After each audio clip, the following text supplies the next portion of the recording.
So impermanence, normally there are two things. One is what we call gross level of impermanence, meaning when we look at the flower, we buy flower and flower is fresh, right?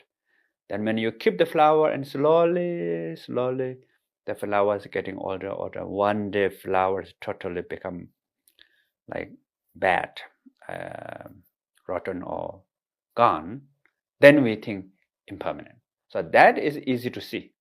When the continuation stops, we think it's impermanent. But actually, something else going on. The moment of you buy flower, it's already changing. Before you're buying flower, already changing. The particles, the matters. So therefore, the flower is getting older. So the moment you exist, the next you change already. So the birth and the dying comes together. Change.